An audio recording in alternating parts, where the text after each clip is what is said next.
Last chapter में हमने देखा था कि ली मिन संग आउटर स्पेस के बच्चे के पास स्टारडस्ट के लिए आया होता है। ये लड़का उसे स्टिमुलेंट से भरी एक पेटी दे देता है। ये काफी सारे स्टारडस्ट को एक साथ मिला के बने हुए हैं। तो अगर ली मिन संग इनको पार्टिकल्स में बदल देगा तो उसे काफी सारा स्टारडस्ट मिल जाएगा। उसके बाद हमने देखा था कि सुहो डंजन के अंदर मॉन्स्टर को खत्म कर रहा होता है। चैप्टर 24 की शुरुआत में हमें एक हंटर को दिखाया जाता है और ये उन्हीं हंटर में से एक है जिनको यूजुनो ने अरेंज किया हुआ है। यह हंटर कहती है यहाँ कुछ तो गड़बड़ है ना। मतलब देखो वो बंदा अंदर गया है, उसके बाहर आने तक हमें बस यहाँ पे रुकना है और बस इतना करने के लिए हमें 5 मिलियन वॉन मिल रहे हैं। और उन्होंने एक ही कंडीशन रखी है कि हमने यहाँ पे जो भी देखा है या सुना है ये बाहर नहीं जाना चाहिए। मैं समझ नहीं पा रही इतने आसानी से वो हमें पैसे कैसे दे सकते हैं। दूसरा हंटर कहता है हाँ ये चौथी बार है और उन्होंने बिना किसी दिक्कत के हमें पैसे दिए हैं। एक हंटर के लिए गेट को क्लोज करना पब्लिक सर्विस है तो इससे कोई दिक्कत तो नहीं है। लड़की कहती है लेकिन फिर भी कुछ तो और लगता है। हंटर अपने मन में कहता है हाँ यकीनन कुछ तो गड़बड़ तो है। पहले वो बस डी रैंक के गेट में जा रहा था पर अब वो सी रैंक के गेट में भी आसानी से जा पा रहा है। पता नहीं वो अकेला आखिर वहाँ पे कर क्या रहा है। यहाँ गेट के अंदर हम देखते हैं कि बेरू गोब्लिन शैडो सोल्जर से माना क्रिस्टल को तुड़वा रहा था।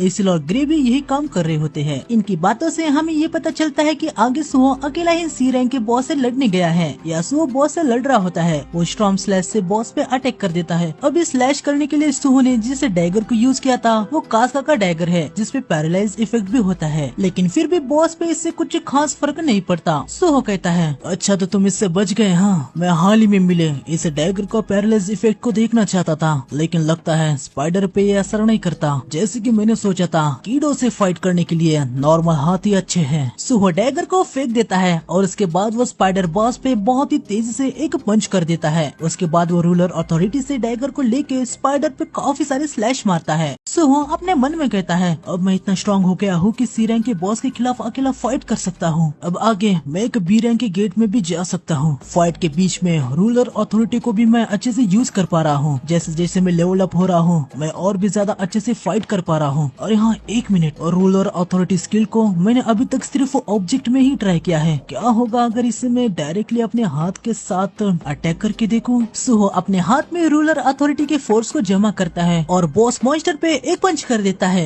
हम देखते कि बॉस मॉन्स्टर हार गया है। सुहो का लेवल भी अप हो जाता है। लेकिन हम देखते कि इस स्किल को ऐसे यूज करने से सुहो भी काफी ज्यादा थक गया है। वो कहता है मुझे लगता है कि इसे यूज करने के लिए मुझे बहुत ही ज्यादा ध्यान देने की जरूरत है। मैं काफी जल्दी थक गया यार। इसे लगातार यूज करना मुश्किल है। सुहो इनके पास आ जाता है। एसिल कहती है यंग मोनार्क क्या आपने बॉस को डिफीट कर दिया। हाँ मैं जीत गया। यंग मोनार्क आप अकेले ही बॉस को हरा दिए। सच में इससे मैं बहुत ही ज्यादा इम्प्रेस हो गया। सुहो कहता है बेरू तुम जाके मैजिक एसेंस क्रिस्टल को खा सकते हो। यहाँ हम देखते हैं कि इन्होंने मॉन्स्टर से काफी सारे सामान को कलेक्ट कर दिया है। ये देख के सुहो काफी खुश हो जाता है। बेरू सुहो से कहता है अगर मैं अभी आपको ह्यूमन हंटर से कंपेयर करूँ तो आप एक बी रैंक के बन चुके हैं। सुहो कहता है क्या ऐसी बात है। वैसे ये कोई सरप्राइज की बात नहीं है क्योंकि तब से अभी तक मेरा 8 लेवल अप हो चुका है। बेरू कहता है यंग मोनार्क में ये भी फील कर पा रहा हूँ कि जैसे जैसे आप स्ट्रॉन्ग बन रहे हैं ये लोग भी स्ट्रॉन्ग हो रहे हैं। एसिल कहती है हाँ ये सच है। मुझे ऐसा फील हो रहा है कि जैसे जैसे मैं ज्यादा फाइट कर रही हूँ मैं ज्यादा रिकवर हो रही हूँ। पता नहीं बिना ब्लड को कंज्यूम करे हुए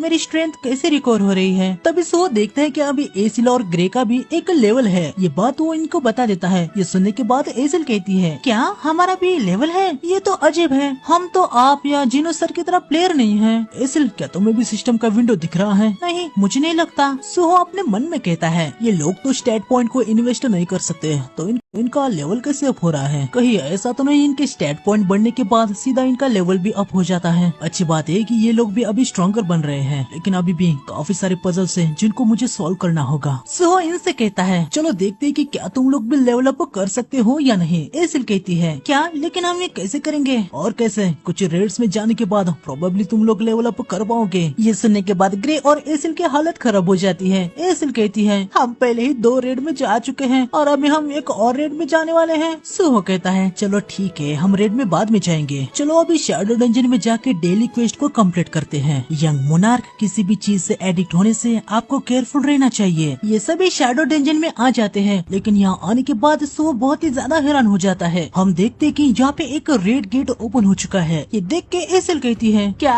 शैडो डंजन के अंदर एक और गेट। सुहो अपने मन में कहता है क्या ये भयंकर हीट है। क्या ये गेट के अंदर से आ रही है। सुहो बेरू से पूछता है। बेरू शैडो डंजन के अंदर भी गेट अपीयर होते हैं। बेरू कहता है यंग मोनार्क मुझे भी इसके बारे में पता नहीं है। तभी सुहो को सिस्टम की तरफ से मैसेज आता है कि एक अर्जेंट क्वेस्ट आ गया है। ये क्वेस्ट है डायमेंशनल क्रैक। एक डायमेंशनल क्रैक डिटेक्ट हुआ है। सुहो को गेट के अंदर जाके जिस वजह से ये क्रैक हुआ है उसे रिमूव करना है। ये सब देखने के बाद सुहो तो खुशी हो जाता है। सुहो एसिलो ग्रे को हीट रेजिस्टेंट क्लोथ्स दे देता है और उनसे कहता है बढ़िया है, वैसे भी मैं एक और रेड भी जाना चाहता था, ये तो काफी ज्यादा बढ़िया है। चलो गेट के अंदर चलते हैं। हम देखते हैं कि इस रेड गेट के अंदर Egypt field type pyramid dungeon है। इस डंजन के अंदर ऑलरेडी 2 गिल्ड्स के स्क्वाड्स होते हैं, जिनमें से ये बंदा लियू जिंग ये बी रैंक का एक हंटर असुरा गिल्ड से है और दूसरा स्कैवेंजर गिल्ड से ए रैंक हंटर रैंडोल्फ है। इनके बीच में बहस चल रही होती है कि डंजन को पहले कौन क्लियर करेगा। इनके बीच में लड़ाई स्टार्ट होने वाली थी कि तभी यहाँ पे सुहो आ जाता है और इनसे कहता है हेलो, क्या आप बता सकते हैं कि हम कहाँ पर हैं? तो यही था आज के चैप्टर में। मिलते हैं नेक्स्ट एपिसोड में। सायोनारा।